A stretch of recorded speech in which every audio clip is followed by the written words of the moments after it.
The days grew quieter. Even the nurses began to speak in softer tones around his room, as though sound itself might disturb the fragile stillness that had settled there. Angus no longer kept count of how many days had passed. Time had dissolved into something weightless, something that could no longer be measured by clocks or calendars. His body, once heavy with need, now felt light, almost transparent, as if he had become more air than flesh. But his eyes, deep, calm, endlessly alive, still held the spark of someone fully present in this world. Margaret came every morning, checking his pulse, asking him softly how he felt. Most days he simply smiled. It wasn't the kind of smile that demanded conversation. It was gentle, thankful, the smile of a man who had learned the language of silence. Sometimes she'd bring a small book and read to him in a whisper, old poetry mostly, Rilke, Blake, sometimes a verse from the Psalms. He'd listen with closed eyes, breathing slowly, as if each word was a drop of water touching a dry soul. Outside the hospital, news of his fast had become legend. People debated him on radio shows, wrote articles, argued about science and faith. Some called him a miracle, others a fool, but none of it reached him. He didn't care about the noise of the world anymore. He was no longer fasting for them. He was fasting through himself, moving beyond what he once thought possible, trying to touch something pure that lay beyond hunger, beyond the noise of living. There were nights when the pain came back, the deep ache in his bones, the dizzy rush when he sat up too fast. But even that began to feel like part of the process. Pain had lost its edge. It was no longer an enemy, just another messenger, another thing to listen to. "It's strange," he told Margaret one evening, his voice barely above a whisper, "how quiet the world becomes when you stop chasing it." She looked at him, not knowing what to say, and he continued, "We fill our days with so much noise, so much wanting. And when it's gone, what's left is something softer, something we almost forgot how to hear." She squeezed his hand gently. "You make it sound peaceful," she said. He smiled. "It is. But peace isn't easy. You have to lose everything to recognize it." As spring came, sunlight began to spill into his room longer each day. The trees outside turned green again, and from his window he could see the world returning to life. He'd sit by the glass for hours, watching the wind move through the leaves. He imagined he could feel it on his skin, even from inside. The doctors still checked on him regularly, still marveled at how his vitals managed to hold steady. But there was a quiet understanding among them now. They knew they weren't just observing a body anymore. They were witnessing a kind of surrender that couldn't be charted on a medical graph. One afternoon, a young journalist came to interview him. She was nervous, holding her recorder like a shield. "Why are you doing this?" she asked, hesitating between curiosity and awe. "What are you trying to prove?" Angus looked at her for a long moment, as though trying to remember what the word prove even meant. Finally, he said softly, "Maybe I'm not proving anything. Maybe I'm unlearning something instead." She frowned slightly. "Unlearning?" he nodded.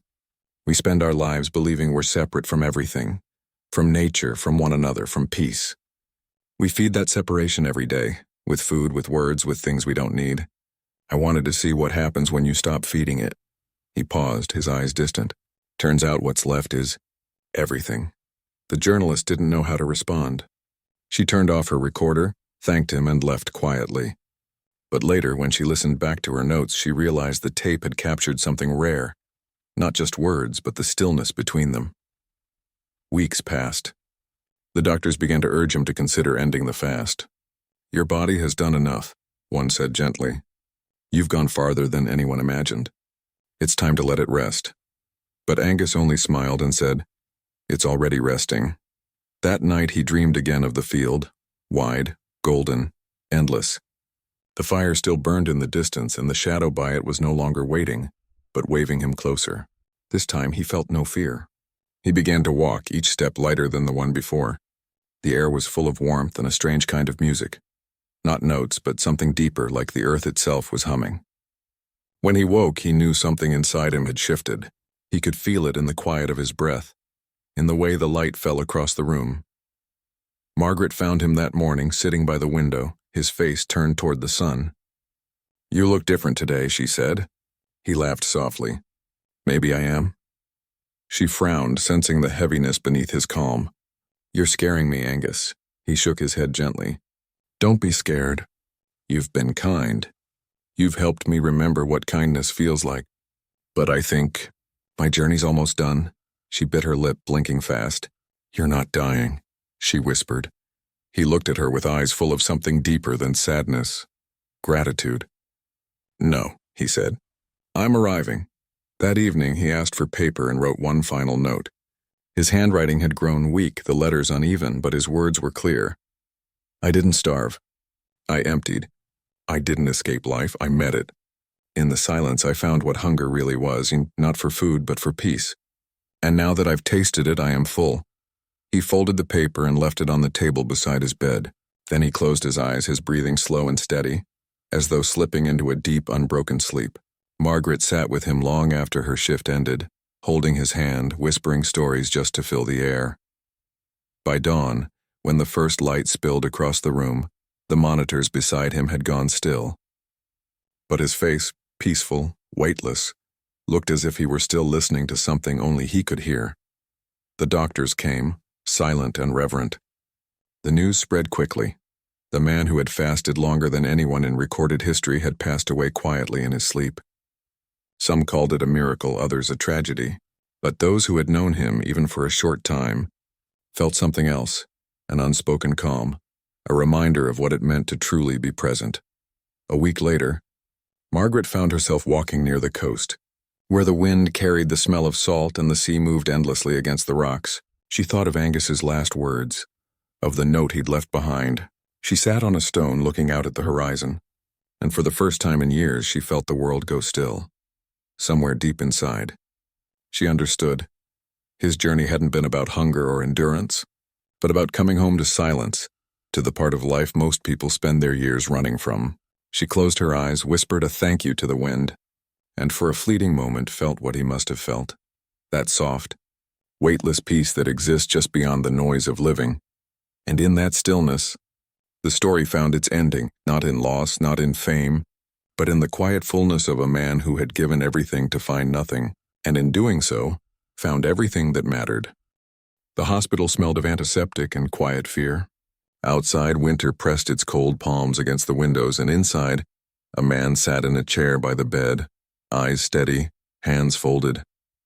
His name was Angus, though few called him that anymore. To most who read the brief newspaper headline, he was simply the man who decided to stop eating. But it wasn't hunger that brought him here. It was something deeper, older. A weariness that had followed him for years, hiding behind laughter, behind excuses, behind plates piled high.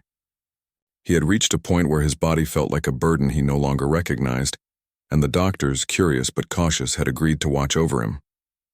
It was meant to be temporary. A few weeks, they said, just long enough to stabilize, to study.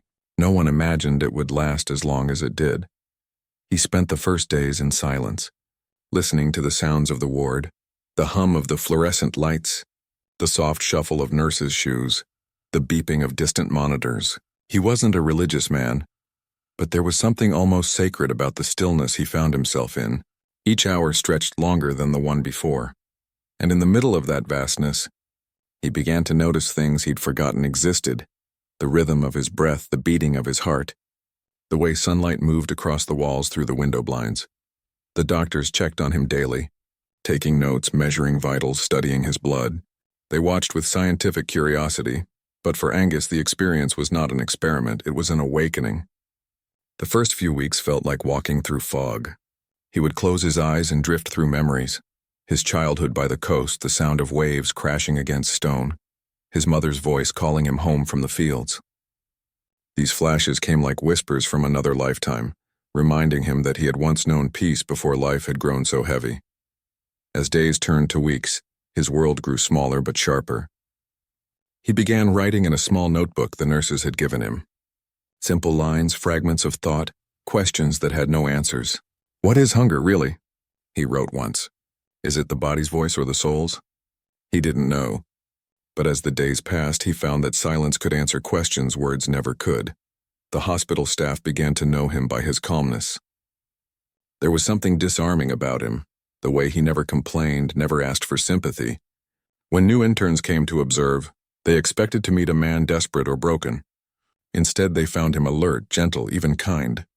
He would ask them where they were from, what brought them here, and sometimes he would laugh softly at their awkwardness. "Don't look so worried," he'd say. "I'm not a ghost yet." One nurse, Margaret, took to visiting him after her rounds. She said he reminded her of her father, quiet and stubborn. They'd talk about books, about places they'd both dreamed of visiting but never had. "You ever think about what comes next?" she asked one night as she drew the curtains. He smiled faintly. "Always," he said, but not in a hurry to get there. The world outside began to hear about him. Reporters wrote small pieces about the man who defied hunger. Letters started arriving, some filled with admiration, others with concern, a few with disbelief. But Angus didn't read them. He wasn't doing this for fame or proof. For him, this had become something else entirely, a meditation on what it meant to need, to want, to endure. The doctors grew more cautious as time went on. They monitored his every sign, astonished by how stable he remained. Each test seemed to defy expectation. "It's as though his body has learned a new rhythm," one physician murmured. Angus would listen from the bed, eyes half open, and think, maybe it's not my body that changed. Maybe it's my mind. He began to feel time differently. The clock lost meaning. There were only mornings and nights, light and dark, breath and stillness. In that strange, suspended space, he began to reflect on his past, not with regret, but with clarity. He thought of the years he had spent chasing comfort, mistaking fullness for happiness. He thought of the people who had drifted out of his life and those who had stayed, quietly loving him through his chaos. Sometimes at night, he would dream of walking through an endless field. The sky stretched wide above him, the air weightless. In the distance, he could see a small fire burning and beside it a shadow waiting. He never reached it. Every time he got close, he would wake to the hum of the hospital machines. He didn't know if the dream meant anything, but it left him with a strange peace each morning, as though some part of him had been reminded that there was still warmth waiting somewhere ahead.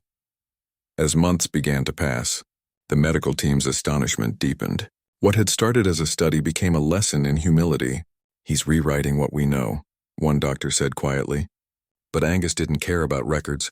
He cared only about the quiet space he had found within himself, a place beyond desire, beyond restlessness. He spoke less now, but when he did, people listened. "You ever notice," he said once to Margaret, "how we spend our whole lives chasing things that vanish the moment we touch them? Maybe the trick isn't to catch them, but to sit still until what's real stays." She smiled sadly, not sure she understood, but she felt the truth in his voice. As the seasons changed outside the hospital, so did he. His world had shrunk to a single room, yet somehow it felt vast. He began to find beauty in the smallest things, the pattern of frost on the window, the creak of the floorboards, the quiet rhythm of life around him. Each day felt like a meditation, a prayer without words. The hospital staff grew protective of him. They shielded him from the noise of curious visitors, from the world's questions. In return, he gave them something they didn't expect: calm. A sense that peace wasn't a reward, but a choice. He became a symbol of endurance, not because he resisted the body's needs, but because he faced them without fear. On the 200th day, the chief physician came to see him. "You've done something no one else has," he said, almost reverently. "Do you understand what this means?" Angus smiled faintly. "It means I've been given time," he said. "More than most people ever get to sit still and listen." The doctor frowned. "Listen to what?" "To everything we spend our lives trying to silence." That night, as the hospital lights dimmed, Angus sat by the window, watching the snow fall. Each flake melted against the glass before it could settle, disappearing into nothing. And yet for that brief instant, it had existed perfectly itself. He closed his eyes, feeling the quiet fill the room, and whispered to no one, "That's enough." Outside, the city carried on, cars rushing, people talking, lights flashing, but inside that small room, time stood still. It wasn't a story of defiance anymore. It had become a story of discovery. One man's journey to the edge of need and the realization that peace, real peace, had never been about absence, but awareness. As he drifted toward sleep, the sound of the heart monitor pulsing steady beside him, Angus thought of the field again, the fire, the waiting figure. He knew somehow that soon he would reach it, not as an ending, but as an arrival. And in that moment, the story stopped being about fasting or record-breaking or the limits of the body. It became something far simpler, far more human. A story about what remains when everything else is gone.